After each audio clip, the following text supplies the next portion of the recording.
Welcome to Live, Let Thrive, a podcast about the Airbnb life, the share economy, and everything in between. Here are your hosts, Myka and Steve.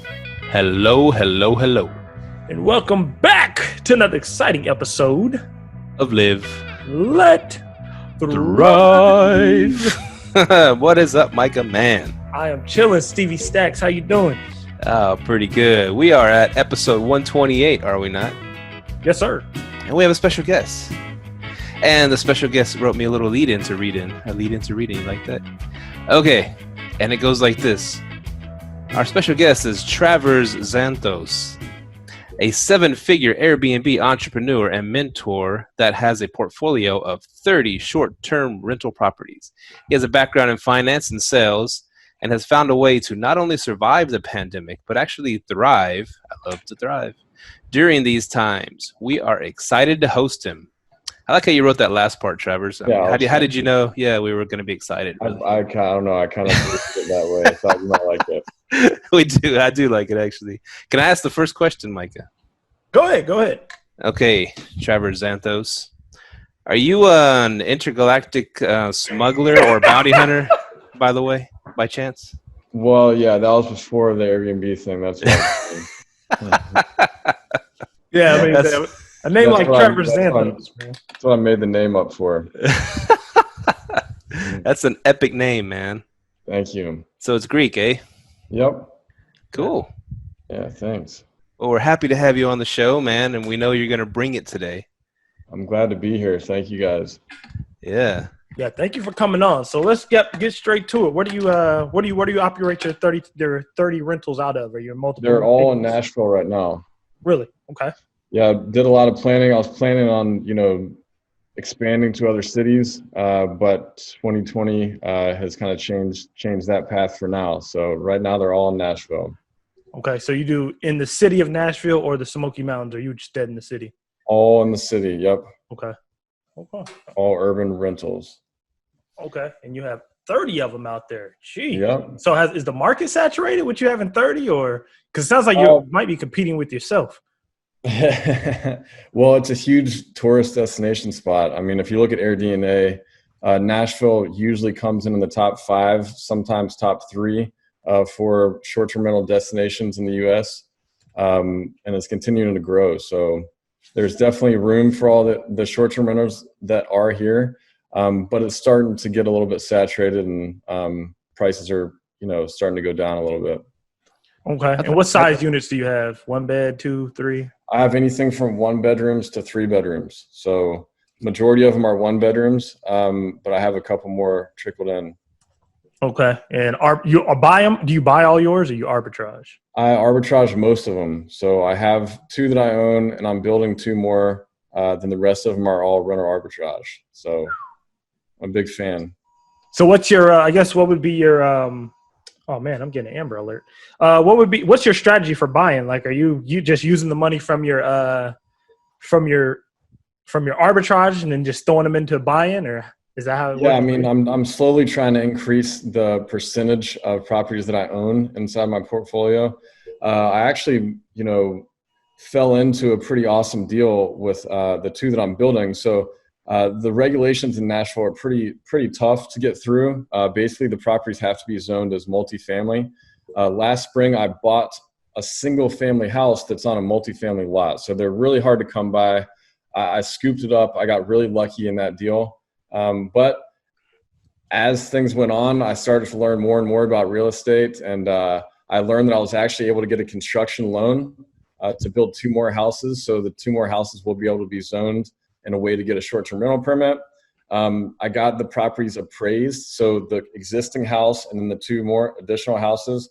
And the appraisal was so high versus the loan amount that I was actually able to get it done without putting any money into it. So I'm able to build these 2 houses really for free and just have a loan that I'm paying long-term on them. So it's going to be a pretty great deal.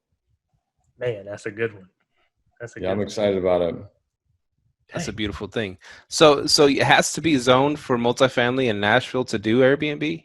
That's right. Yeah. So it has to be zoned multifamily or commercial. So there's 2 types of permits. There's owner occupied, which you've probably seen this model in other cities. owner occupied means that you live there and you rent it out on the weekends or occasionally. Non-owner occupied means that you don't live there and it's just an investment property. So Nashville they wanted to try to get rid of short-term rentals and regular residential neighborhoods. So now non-owner occupied properties or investment properties are not typically allowed to be in residential neighborhoods. So that's one way to keep the Airbnbs and short-term rentals out of the neighborhoods and more in kind of like the commercial areas. Okay. So multifamily would be two or more units in the same house, right? Usually here in Nashville, it's a little bit more than that. So like a duplex, for example, is usually not zoned multifamily. That's usually just zoned residential. So yeah, usually it's 4 or more, but it really depends on the zoning. I mean, just like I said, I found a single family house that was built on a multifamily lot.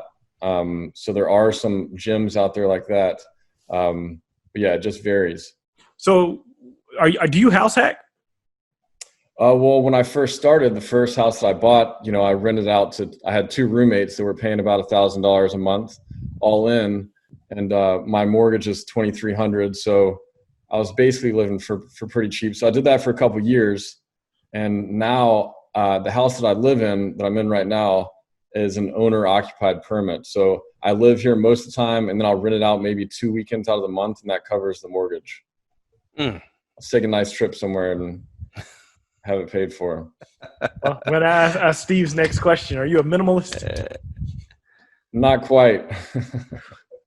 I'm always buying more junk. So But are you guys minimalists? Well, I'm definitely not. I study it. Not study it. I listen to the Minimalist podcast, one of my favorite ones. But I guess we had a guest on the show that she has a nice house, big house over there in Seattle. And she likes to travel with her family around the world all year long. She does the homeschooling thing. And so she rents out her house, this big ass giant house and bunk beds everywhere, and makes enough profit to not only pay the mortgage, to travel all around, live this lifestyle they want to live. And her main thing was to be able to do something like that, to leave at the drop of a hat. She has to instill minimalism in her family, so they won't have a bunch of junk they have to go put into a storage or put into the garage or put into whatever. And I'm in that situation right now. I just listed my home today that because I'm going to South Padre Island on Tuesday. So I was like, well, shit, I might as well Airbnb it while I'm gone. You know what I'm saying? Why not? We got so much stuff here. This house wasn't really meant to be an Airbnb. And so I know I'm going to be putting a lot of stuff in the garage or something like that and just keep it off limits and having to do it that way. But that's why I guess Myka was asking if you're a minimalist, if you can just, this is a prime weekend coming up, I'm just going to leave and rent it out, and you don't have to do too much. Yeah, I mean, you definitely have to set the house up if you want to use this sort of house hacking. Locks on the closets. So the master bedroom has a lock on the closet. Basically, everything that I have out in this house is set up for a short-term rental. All my other stuff is locked up. I guess I could fall into the minimalist category in that sense. Basically, after I started this business, maybe within a year, I left my corporate sales job and moved to Bali. So when I did that, it kind of refreshed everything. And I was living out of just a backpack for a while. So when I came back, I didn't really need as much stuff in my house as I would have beforehand. How's the Airbnb or short-term rental market in Bali? Well, it's actually really good. And I went over there with some plans to get some places over there, but it's just a little bit risky. Things don't work the same over there. Basically, you would be breaking the law by having a short-term rental. A lot of people still do it, but the risk was pretty high, so I wasn't willing to really take that risk. So when you left your corporate job, did you already have like rentals in place to support you? Yeah, I did. So I think I found 2 rental arbitrage apartments. That's how I started out. And within a couple months, I'd found like a couple more.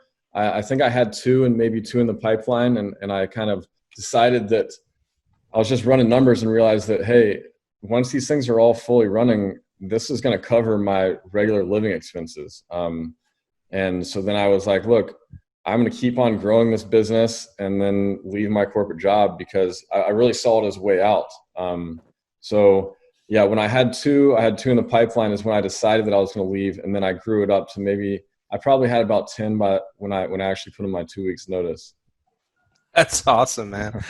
So you reached the point. Did you reach the point where you matched the salary you were making at your job? It was getting pretty close. Yeah. I didn't mean for it to be that way, because I can live on much less, especially if I'm living in Bali or if I'm living here and renting out my house. So I'm like mortgage or rent free. So yeah. Isn't that the coolest freaking feeling? Because like I had that feeling for just a brief couple months when I was making like $4,000 a month at one of my Airbnbs, a house a previous house I lived in that turned into an Airbnb until they banned it. I was like, man, I'm making like almost as much as I'm clearing at my job, after taxes, after insurance, after all that, 401k. I'm like, this is like right there. I could see the light, and then they banned Airbnb, and you had to adjust. Well, you got to find one somewhere else, or figure out a loophole. There might be some loopholes. I don't know. I'd have to dig into the bills that were passed. I would say Steve's loophole is to build a tough shed in the backyard and turn it and convert it. And then you can rent that out. And then you already have a pool in your backyard. Man, you could kill it if you were to rent that out. That's what I would do. Yeah. Build a tough shed. Why not? Yeah, no, it's a good idea. The lady like 2 blocks, not too far from you, that does that in Hurst.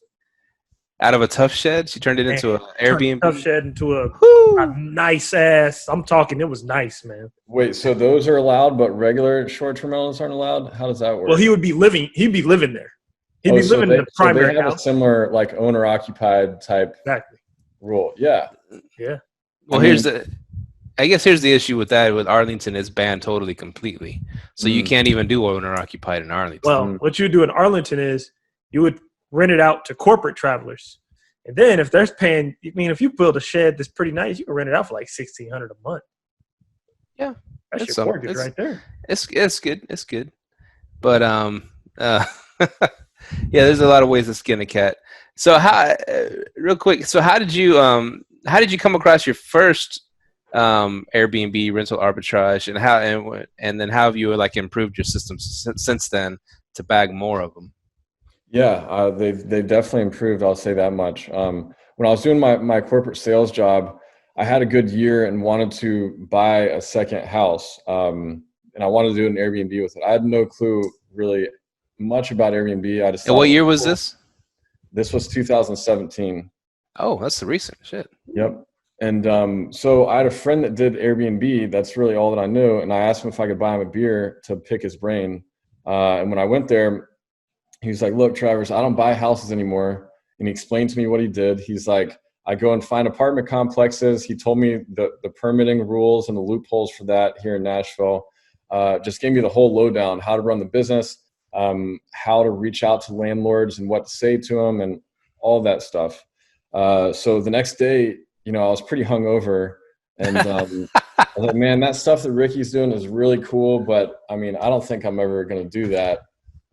Then I just started looking on Craigslist and started, putting together a list on Excel of like just a call list like you do in sales, and started calling them and got some maybes. And after that, I was like, all right, I'm going to do this. And, I probably made 30 or 40 calls the first day and got a couple maybes.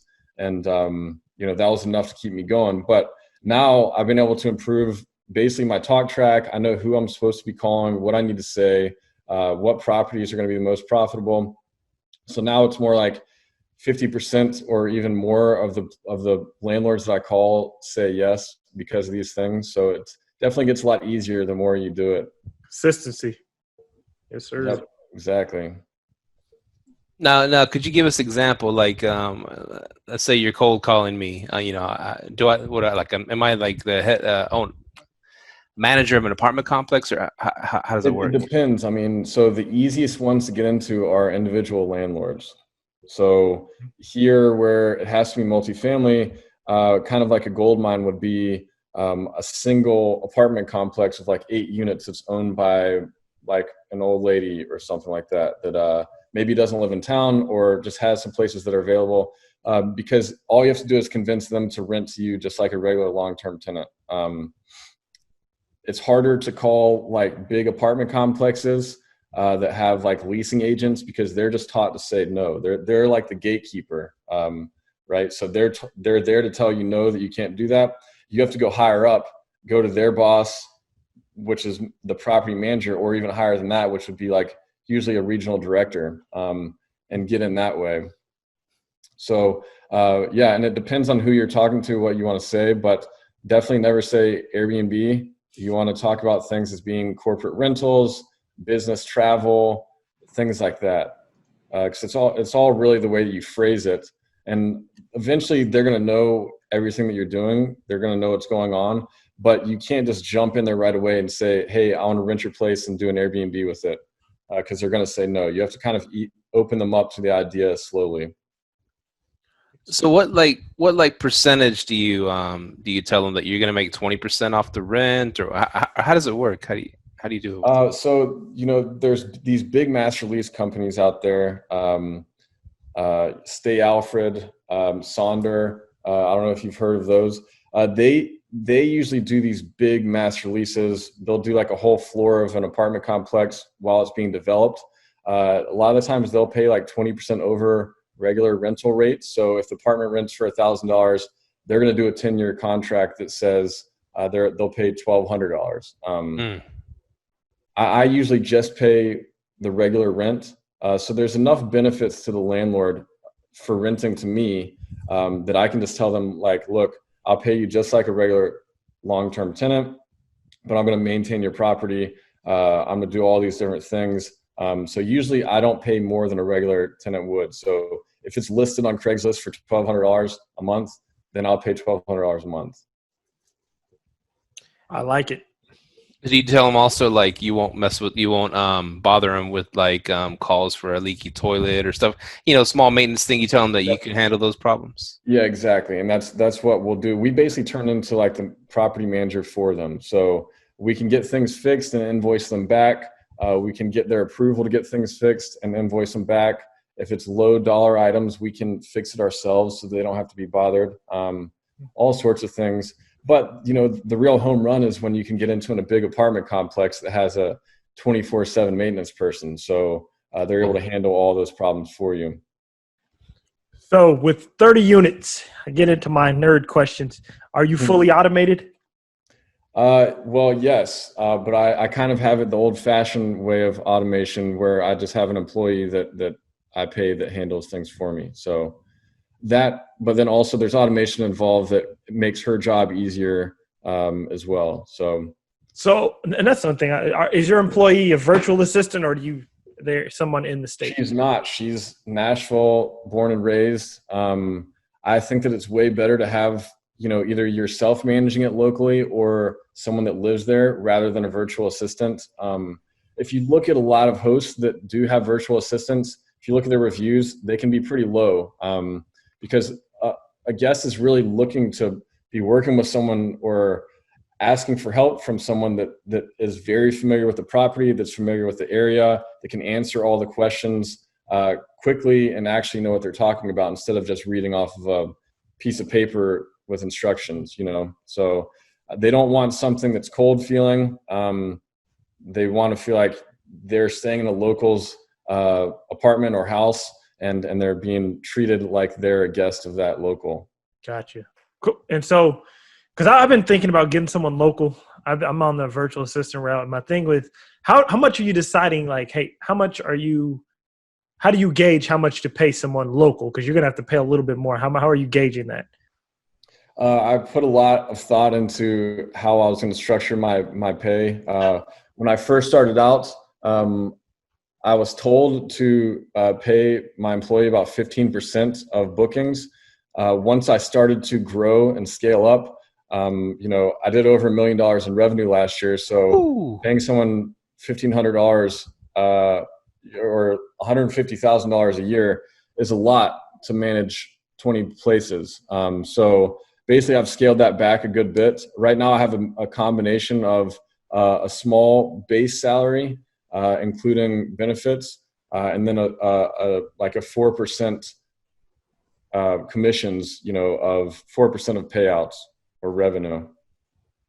So she's incentivized to do a great job. We have our goals are aligned. She wants to maximize my revenue the same way I want her to. We want to get a high occupancy rate. We want to get good reviews, all that stuff, because we have the same goal in mind, which is money. Now, a question: Did this happen after you actually cut her the $150,000 paycheck, and then you're like, "Hey, this ain't gonna happen again, right?" Yeah, kind of. Yep.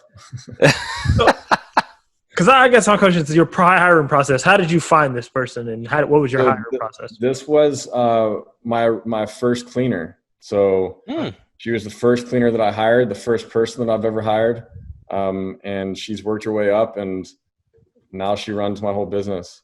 I was gonna say 150 G's, highest paid cleaner in the history of the world. Yeah. True. Travers don't play. Yep. So well, good. Is she in control of like all the other automations, like messaging, cleaning, messaging, all that? She controls all of it. She handles everything. Everything's changed a little bit since COVID-19 happened. I've basically stepped in, and I'm a full-time employee myself. Before that, I basically had it, where she was running everything. I would find the places. So, if I want to grow, which the good thing about being, funded by myself is that I don't have to grow unless I want to. If I don't have a good feeling about the next 6 months, or unless I, find a property that I really like and that I think is going to be really profitable, I don't have to grow. When I do want to grow, then it's up to me to find the places. And it really got to the point where I would find a place and tell her when we're going to move in, and then she would handle the rest from there. So with you hosting in Nashville, because Nashville is a pretty popular place, like you were just saying, how did COVID have a huge effect on your business? Oh yeah, it was big time. You look at a lot of the leisure markets. So everything stopped for a little while in April. So no matter where you were, no one was really getting normal tourist bookings.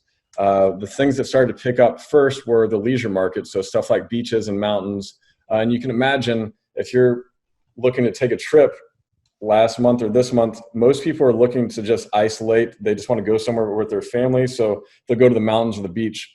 No one really wants to come to Nashville, where the main thing is going out on Broadway in a crowded bar during a pandemic. So yeah, it's been pretty tough. I think I watched my revenue go from my occupancy per se go from about 90% to less than 8% within about 4 days. So when that happened, what did you do to get that occupancy back up? Well, when it happened, my heart dropped. What I kind of got a wind of what might be happening a few days before a lot of other people did. So my first strategy was to say, because I usually have my pricing pretty high over the next couple months. Well, everyone was still booking trips. This was like mid-March.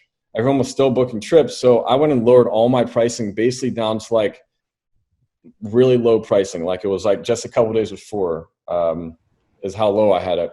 And I got like tons of bookings for the next couple months. So basically enough to cover my rent and expenses. So in my head, I was like, look, I'm all good. Even if everyone cancels, I still have enough money to cover what I have to pay every month. And then I went down to Costa Rica, and I was supposed to go to Argentina for a month. And right when I landed in Costa Rica, I found out that Airbnb was giving full refunds. And that's when my heart dropped. And that's when I said, man, I got to get on the next flight back. And I don't know what I'm going to do, but I have to do something to try to save this business. Because the way that I saw it was that I was probably going to go bankrupt trying to keep my business alive and end up with no money and no business and back at square one like I just graduated college or something. So luckily I was able to do a bunch of things that have saved me, and I actually haven't lost any money at all. I'm actually growing and have picked up some really, really high quality properties that I normally wouldn't have been able to get because some of my competitors have gone out of business. So it's been pretty awesome. Use it as a business opportunity. I love it. Yes, Right. sir. Yeah, that goes back to what Myka mentioned about saturation. That COVID kind of shook out the pretenders. You know what I'm saying? Yeah. I mean, the thing is, like, the bigger master lease companies, like I was talking about, they aren't able to adapt as easily. Like, you with 3 places, if you had 3 Airbnbs or 3 short-term rentals, I guess you rented them out as long-term rentals before COVID, but it would have been a lot easier for you to adapt than it would have been for me with 30 or so properties. But it's even harder for someone with 2,000, 3,000 properties across the world. So a lot of those guys got hit really hard, and some of them went, filed for bankruptcy. So yeah, it was tough for everyone, but it's just kind of in the way that you have your things set up, whether you can handle it or not. Yeah, because it seems like a lot of these places, like the Stay Alfreds, Lyrics, and things like that, it seems like they kind of got their money off. They just raised a bunch of money and started getting places, and I don't know if they just didn't do due diligence, and it's crazy, a lot of small fries like us, Yeah, I think they were just growing too fast. And really my biggest fear over the past couple of years was like, because I just kept investing my money right back in the business. My biggest fear was like, hey, what if I just grow for like years and I get huge and then something happens like this and it all gets cut up from underneath me, so I'm left with nothing. So thankfully last summer I started slowing down. I stopped growing for starting last summer, and growing my cash reserves a little bit, which thankfully I didn't need them during the COVID-19 thing, but I had them just in case. So how does like an event like this help you think about maybe restructuring your business in a way that you won't, like one event like this would just bankrupt you? How does and what changes have you put in place to prevent something like that from happening? To be honest, it kind of instilled my confidence a little bit more. The way that I see it now is if we can make it through this last pandemic, which for a master lease or rental arbitrage company, this is about as tough as it gets. Your revenue just stops coming in and you're stuck still having to pay the bills for months on end with no end in sight. We really had no idea how long this was going to last. But I'd say really for me now, it's about finding more quality properties that are more profitable. So keeping my number of properties low and just making sure that they're highly profitable instead of a large number of barely profitable properties. I'd prefer to have like better properties or better listings now. So that's one thing that I'm taking out of it. So what about like, I don't know, do you put each property into its own LLC kind of thing? No, I don't do that. I know a lot of people that buy real estate do that. I do have an LLC, but I have one LLC that's just for my rental arbitrage properties. I have another LLC that's for the properties that I own. Then another LLC that's for, my mentoring and coaching Airbnb business and things like that. So I definitely try to keep them separate, but if I were to have 30 separate LLCs, that would be pretty expensive and time consuming. Yeah. I'm just trying to think of ways to like avoid the whole bankruptcy thing, or just to bankrupt the little bitty companies, instead of the whole thing, whole shebang, and lose everything. And I don't know. Yeah. No, it's definitely smart to think in that way. There's also ways that you can mitigate risk. One of the things that I do, and I hope none of my landlords listen to this, but I put a clause in all of my leases that says that if anything were to happen with the local regulations towards short-term rentals, if anything happens that causes me to lose my permit or other, I can't remember, other related actions that cause me to lose my short-term rental permit that's, provided by the city of Nashville, then I'm able to get out of the lease with a 30 days notice. So I'm able to put that in all my leases. The thing that I know that they don't know is that if you get 3 phone calls to the complaint hotline for short-term rentals, then you lose your permit. So if push comes to shove and I really, really want to get out of a lease, I at least have the option to call the hotline on myself 3 times. So I thankfully have never had to do that, and I hope that I never have to, but it's a way to get out of a lease. So yeah, that's one way to mitigate the risk. Travers Xanthos with a diabolical plan. That's it. that the code red? Code red. Code red. Hit the button and get all my friends to call the hotline on me. I actually think now that this has happened, and when you saying you putting certain clauses in there, because I do clauses as well when I do arbitrages, I think like pandemic clauses might be like the new thing, because Hey, for sure. I mean, look, we didn't know it because me and Steve, we talk a lot about like, hey, what could be the doom of like what could actually bring Airbnb down, and then a few months later, COVID hits, and like, oh, this is it. So, but I mean, we all use it as a learning lesson, So. Oh yeah, for sure. Definitely, it was definitely a learning lesson. Yeah, I never thought it would come this fast. I mean, anytime that people would ask me if I was worried about the future, I'd say, look, the good thing about rental arbitrage is that every single year you get the option to renew or not renew. And if you're tracking your revenue and profitability closely, you can make a game time decision each year of whether you want to stay in the property or get out of it. I didn't think that we would have 5 days notice, but we made it. So, in your opinion, in your knowledge and stuff, what are the most profitable units you have? 1 bedrooms, 2 bedrooms, or 3 bedrooms?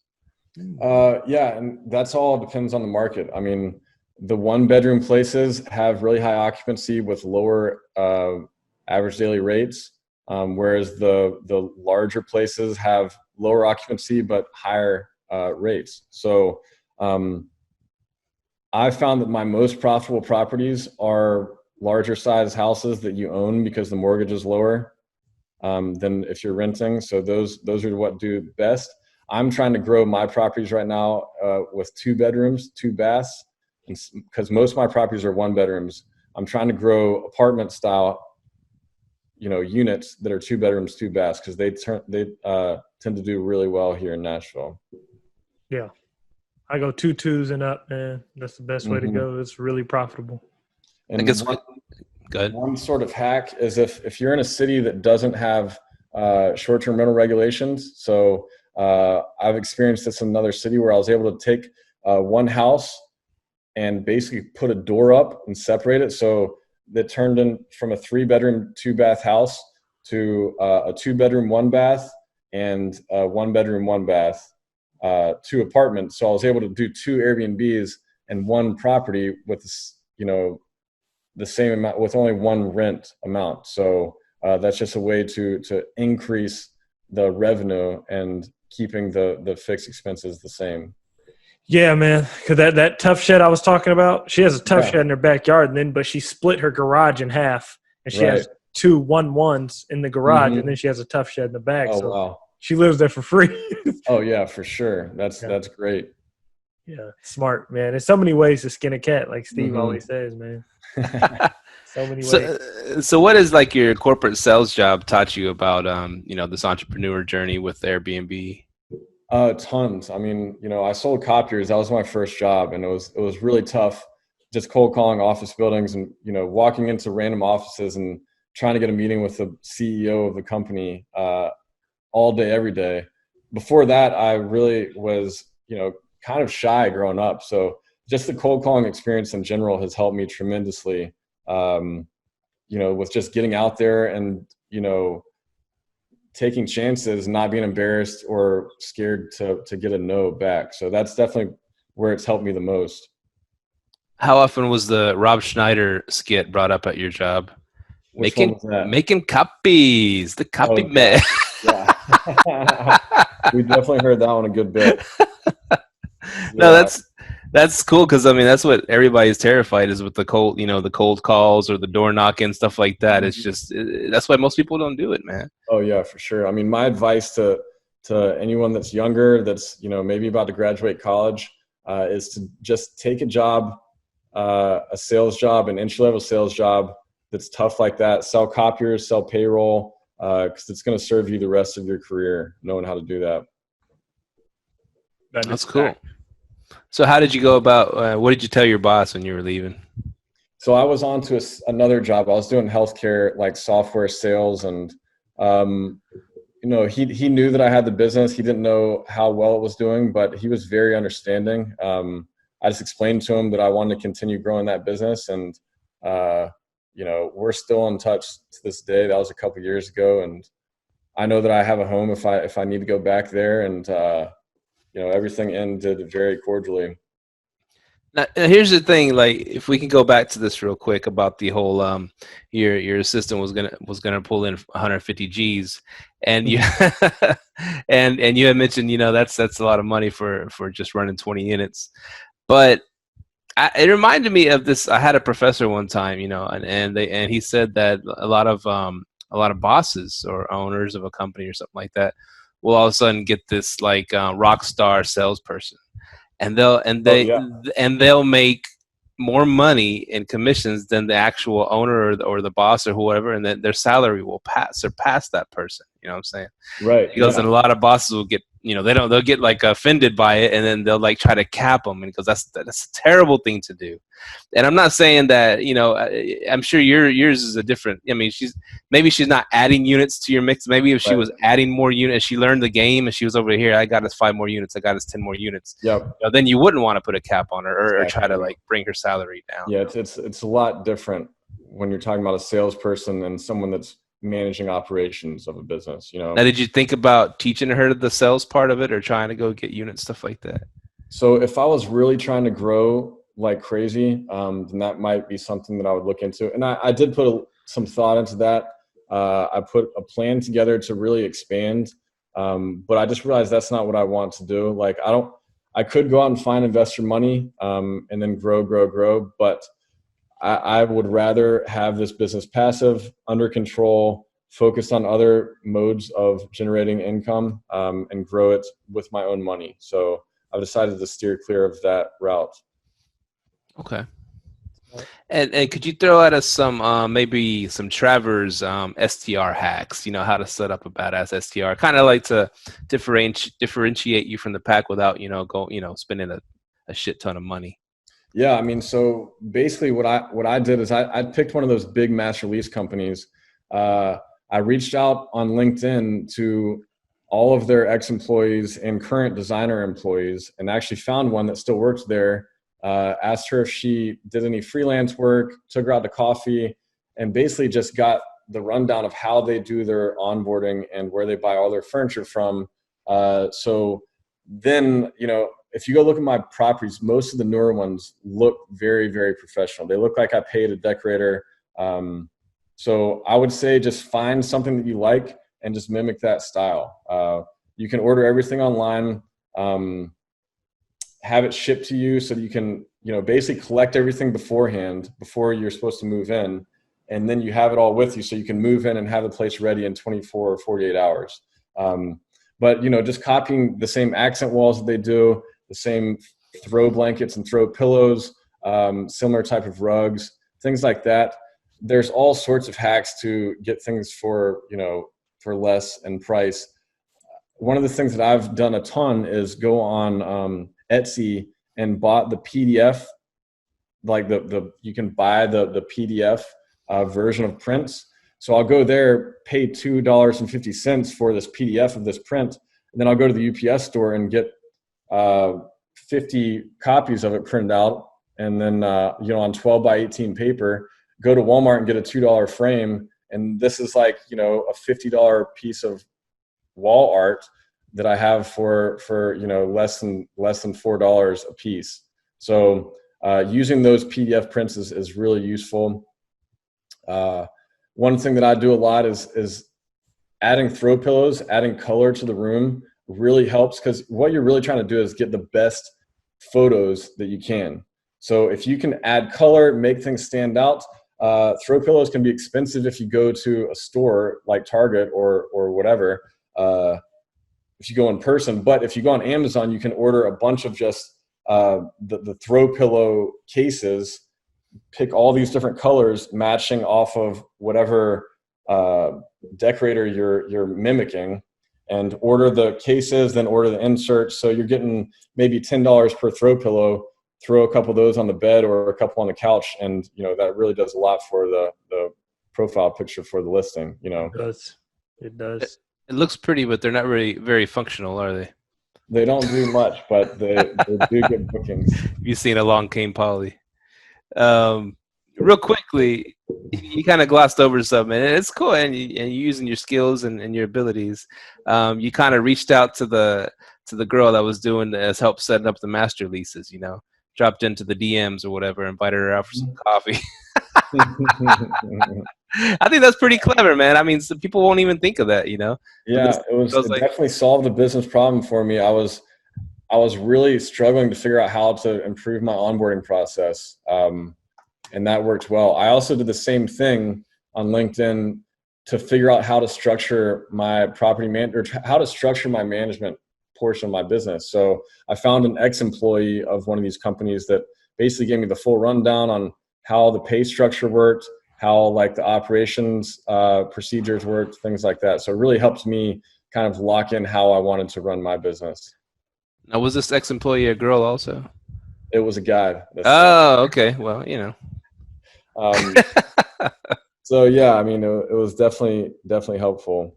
It's kind of hard out here, if you don't know many people that do the same thing as you, and it's kind of just you and your thoughts and your ideas. So being able to connect with someone that's working for a huge, international company and get their way of doing things that they don't broadcast, over the internet, is really helpful. That's cool because people love talking about themselves and their business, right? Right. Yep.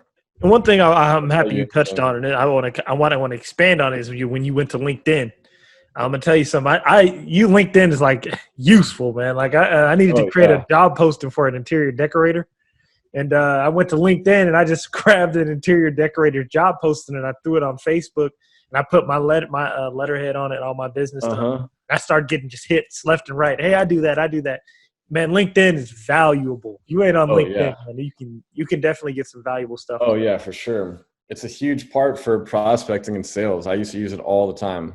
Yes, sir. Yeah, I get sales people hitting me up on LinkedIn in my inbox all the time. So yeah, LinkedIn. Yeah, I mean, you can see who's at the business. You can find out just through Google what basically how the company sets up their email. So if you can find the person's name and their position, you can just their email and you can reach out to them directly that way.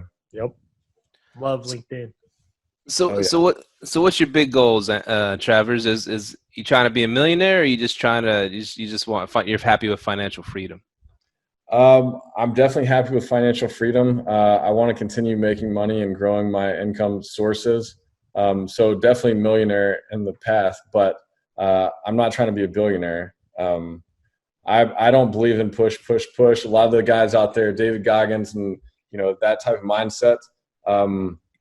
I think that, one of the biggest things for me is when I left my job, now I'm able to spend all my time thinking and strategizing for what's best for me and my business. So I'll continue growing other streams of income and continue relaxing and traveling and paragliding and doing the stuff I love to do as well. Can't beat that, man. So this COVID thing hit you pretty hard with the no traveling stuff, huh?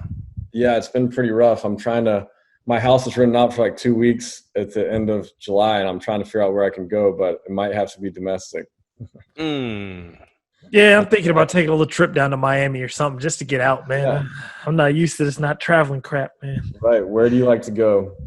Man, I usually like to hit cruises. I like to cruise down to Mexico, cruise down to the Bahamas.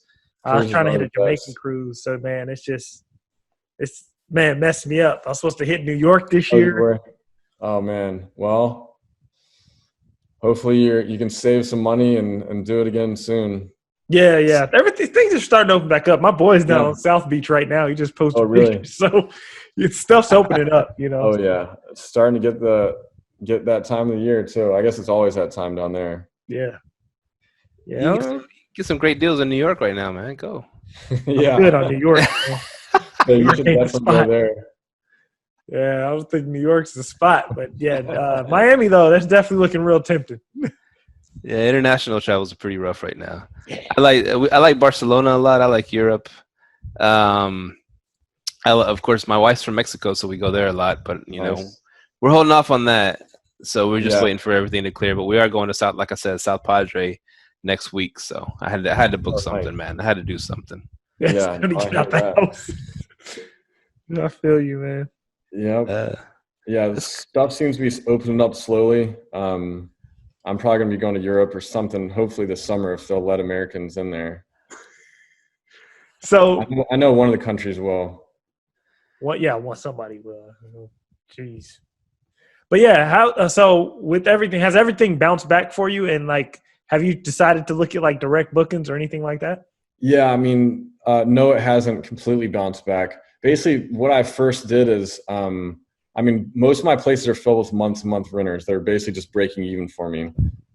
So I think I only have 8 properties that are being run as Airbnbs or short-term rentals right now. But I've seen a huge uptick in bookings. I think I had 8 bookings before noon this morning. So it's definitely putting a smile on my face. I got 4 new properties yesterday, 4 new 2-bedrooms that, like I said, I wouldn't have been able to get normally. And I just have to look at it. I might take a little bit of a loss this year, but when things are back to normal, these places crush it. And, I would be able to live easily off of just these 4 places myself. So I'm excited about those. I listed them on Airbnb yesterday, and I've already gotten, I guess I got $3,000 worth of bookings for one of them today in July. And the rent is about $2,100. So I'm covering rent already for July. And so, yeah, it's pretty good to hear for me. I'm feeling good about that. I have gone to direct booking, which I never did before until today.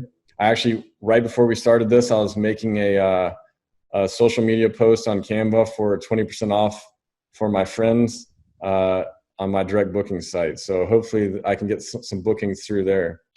Question: How are you driving people directly? How are you driving your traffic to get to you directly to directly book with you? Yeah, so I mean, I haven't exactly figured that out yet, but some of the strategies that I'm using OwnerRez, which is a really great management platform tool or multi-channel platform.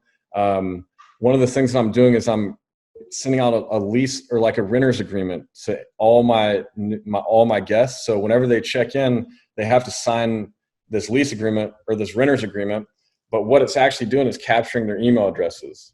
So whenever they send their email address, so now I can send emails to them afterwards. And I have 4,000 stays a year normally. So that's 4,000 email addresses where I'm able to send them like, hey, what's happening in Nashville next month? Here's a code, pass this along to your friends and get them 15% off of their booking, which, 15% is the same as getting a booking from Airbnb for me. So that's one of the ways. Another way is just going to be marketing it through social media and that sort of thing. So we'll see what comes of it. I know a lot of people have had some success, and hopefully I can do the same. Dude, I'm still learning it, man. I'm doing email marketing, text message marketing. I'm still learning it. So man, yeah. I'm doing Slick Text, and I'm using. What is that? It's a email marketing, a text message marketing campaign. So you can. What I did was I had my VA go through and just scrub every single guest that's ever stayed with me, scrub their phone numbers, and I just threw it in Slick Text and sent nice. Yeah, and I gotta do that. Yeah, it's pretty useful. I haven't. Remember when you stayed with me 3 years ago in Nashville? Yeah, and most people remember. I was like, "Hey, this is such and such. You stayed with me," and I include my direct booking link. I'm using what is it called? I'm using Your Reporter.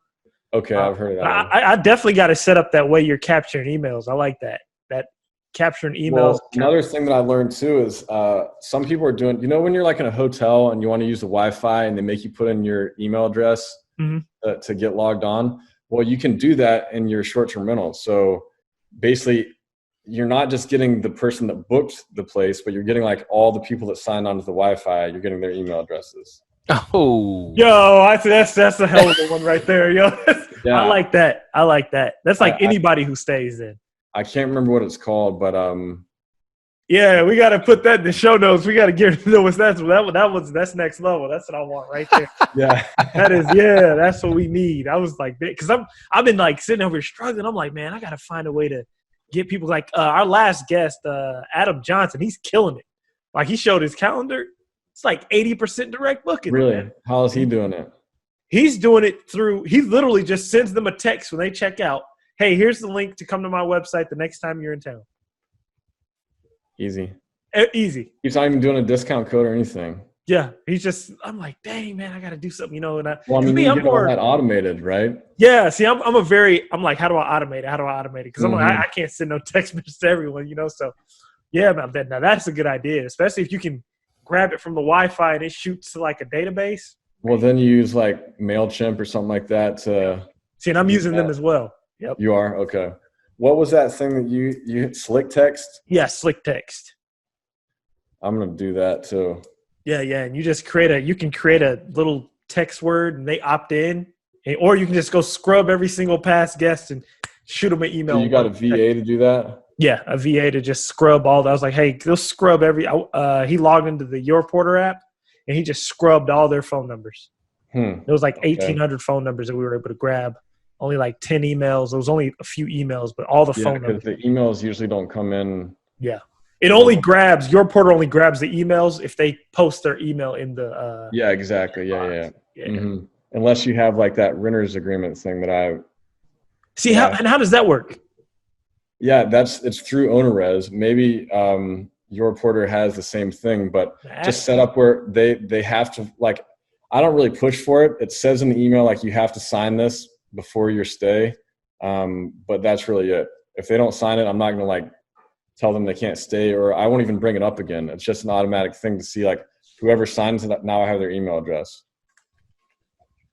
Ooh, you know what I'm going to do? I have a little idea. I think I'm going to, on my first check-in, when they check in, hey, if you send us your email, something, I'll start doing something like that. I'll come up with something, you know? Yeah. I just don't like, one thing I don't like doing, I don't like advertising it directly through Airbnb. So I have to come up with you can't do that, man. You'll get, I mean, if they catch you, they'll kick you off and you're in trouble. See, and that's why I was trying to don't play around with that. Yeah, me and either. See, and that's what I've been doing it through, like emails, text. I've been trying to figure out the way to like maybe get them to send me their email through the Airbnb app, but make it look like it's for something else, you know, and just get it captured. So right, yep, yeah. I would just be careful. Yeah, see, and I haven't done it yet because that's why because they were like, man, just do it through. I'm like, I don't want to take that risk, you know. Yep. I hear that. But I like that Wi-Fi one. I like that. Going back quickly to what differentiates your places, like from like some people that come to stay at hotels in Nashville. What makes your place? You do guest books, you do coupons. I don't know. Do you do different things? I mean, really, the way that I look at Airbnbs or short-term rentals compared to hotels is that hotels, I mean, you could stay at a Hilton Garden Inn in Dallas, Texas, and then fly to Madrid the next day and stay in Hilton Garden Inn and wake up the next morning and have no clue which city you're in, right? They all look the same. While that's good sometimes, if you're a business traveler, you're going to be there for one night, you just want to get in and out, you know there's going to be cookies at the front, and you know how the layout is going to be. But for the normal traveler, you want to really get the experience of the place that you're going. So my favorite Airbnb that I've ever stayed in was in Berlin. It was in a really cool neighborhood that was like a locals neighborhood where there's all these cool local restaurants, and it was just a little studio above a restaurant. I walked in there and it was basically like the host just walked out. You know, they threw some like sheets over their clothes and just walked out. All their food was in the fridge. Everything was just like, you know, they were still there. And it was just a really cool experience because I felt like I was living like a local. I was like living like a Berliner above this restaurant, and I got to stay there for 5 days, which is a totally different experience than staying in a Hilton that's down in the hotel district. So I like to kind of give that same experience with my places here in Nashville. They all have unique touches. They all have a guitar on the wall. You know, just things that are inherently Nashville that they want to experience. So if they're coming from Seattle, they can kind of feel like they're getting a little bit of that culture in the place where they're staying. Take that, man. That's really cool. That is really cool. I'm gonna put you in touch with Adam Johnson, by the way, a guy that was on our show, and he lives over in Tennessee also. Where'd you say, Clarksville? Clarksville. Okay, yeah, that's right. In Nashville. Yeah, he's the one crushing it on the what's the direct bookings. Yeah. Oh, you know what? Yeah. I saw something of like maybe a Facebook post or something, maybe in like a short-term rental group I'm in, he was posting. Because I remember him posting a picture of his direct bookings and was like, this color is all direct bookings. Yeah. REI Simplified. That's him. It must, yeah, okay. Yep. Yeah. Well, I need to listen to that episode. Oh yeah, he was like he just does it with a text message. I was like, dang man. Does that? Then I think he said, doesn't he? I mean, Clarksville's smaller than Nashville. He like is from there and like reaches like just basically word of mouth type stuff. Mm-hmm.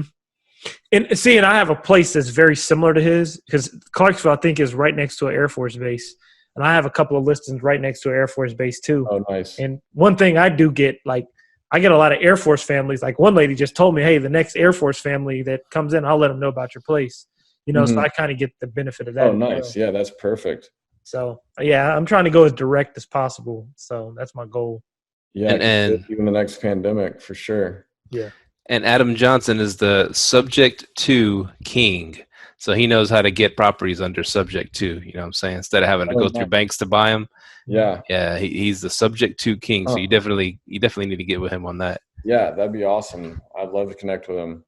Yeah, man. That's some good stuff I just learned. Yeah, because I'm about to go nerd out and figure out how to get that Wi-Fi stuff going. I was like, I'll find it for you and send it to you.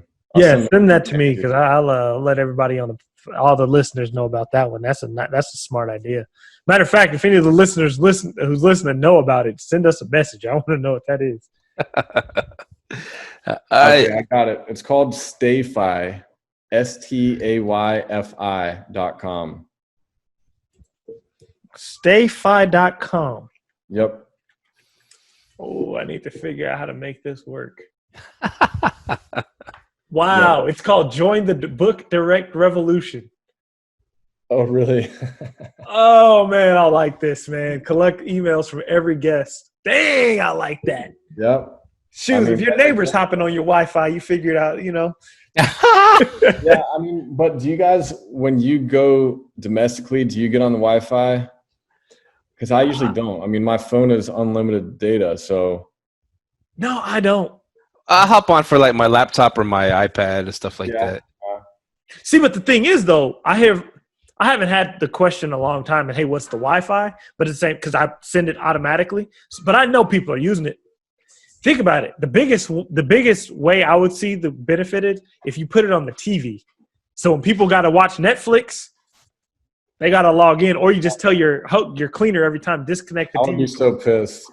You what? I know you'd be pissed, but there was like a little scrolling to pick an A, scroll to pick the S. Yeah, that's that is it. It has a downfall to it. Every time you turn on the TV, it resets, and then another email has to come in. Yeah, that's crazy. But I'm like, man, but that is a thing to think about. How many people actually connect? But there are a lot of people I think that use the phones, tablets. I think that's where most of your people are. Yeah. Tablets and laptops, I think that's mostly. Phones, tablets, laptops, yeah. Especially if you're like for the business class. The business class is who you want anyway.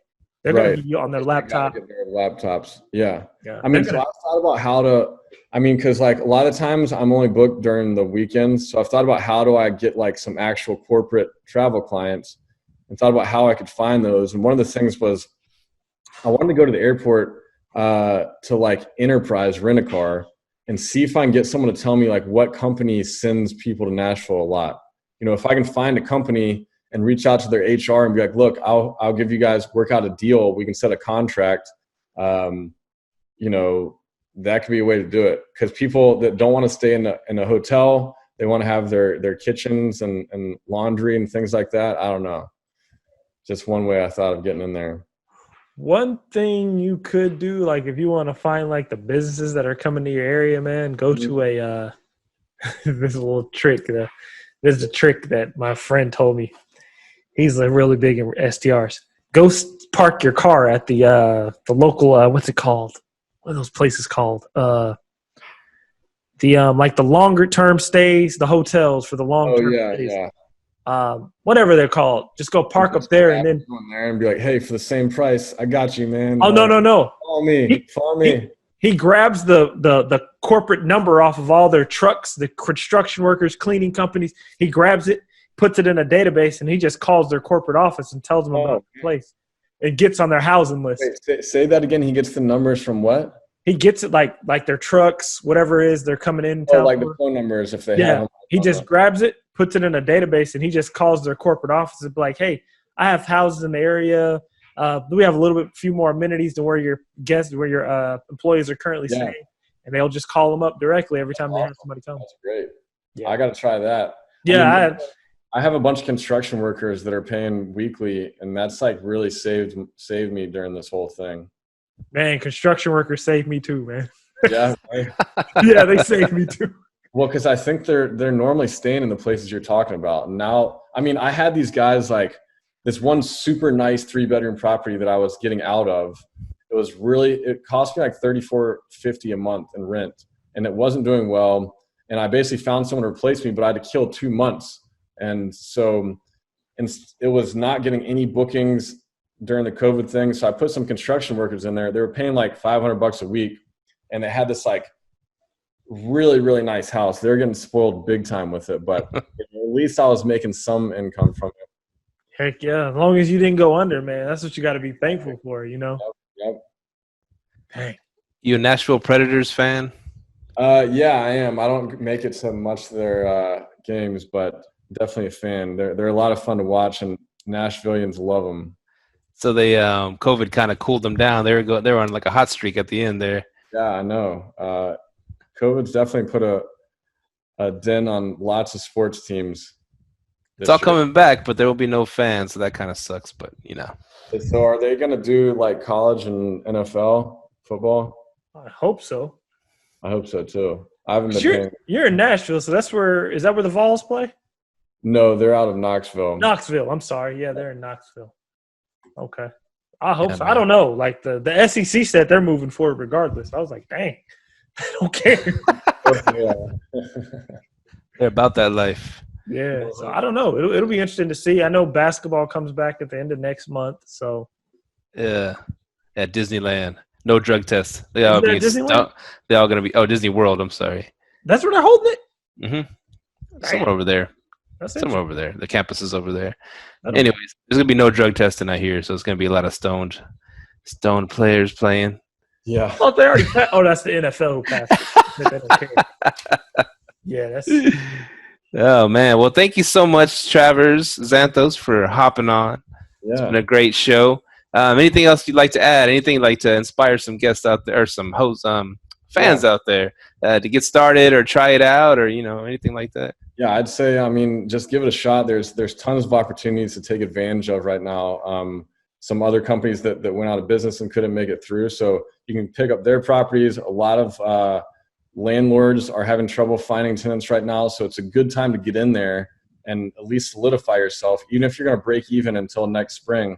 But you can get these properties now and set yourself up for later. And I actually have a guide that I put together for people that teaches them how to take advantage of the opportunities from the pandemic. So it's a free guide. They just go to thestrmethod.com. So that's the short-term rental method.com, strmethod.com, and download the free guide. And that's enough to get you started and get you going. So, but yeah, everyone keep their head up. We're going to get through this soon and keep chugging along. And where else can folks find you?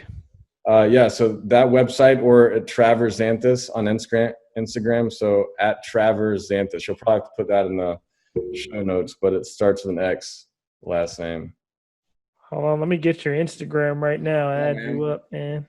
At Travers Xanthos. Cool, man. Yeah. And I enjoyed the conversation with you guys. It was a lot of fun. Yeah, it's cool. It's cool. We learned a lot. We appreciate it. Yeah. So hopefully, we'll hop on. You can hop on again and tell us about your progress and what you're doing in the future. Awesome. I think I got some other real estate plans I can come talk about in a year. So sweet, yes, sir, man. That was a good interview, man. You definitely dropped some good gems, man. Well, thanks, guys. I appreciate you having me on here. It was a lot of fun. Definitely. All right, man. Anything to add, Myka? Oh, yeah. LLT, thank you for being listeners. Catch us on IG, Facebook, Instagram. We're going to start doing some TikToking in a few. But, yeah, catch us there. And remember to like, follow, and leave us a review. We are out. Later. Peace. Thank you for tuning in to this week's episode of Live, Let, Thrive. Be sure to tune in next week for all the latest in the world of Airbnb and all that entails. Bye-bye.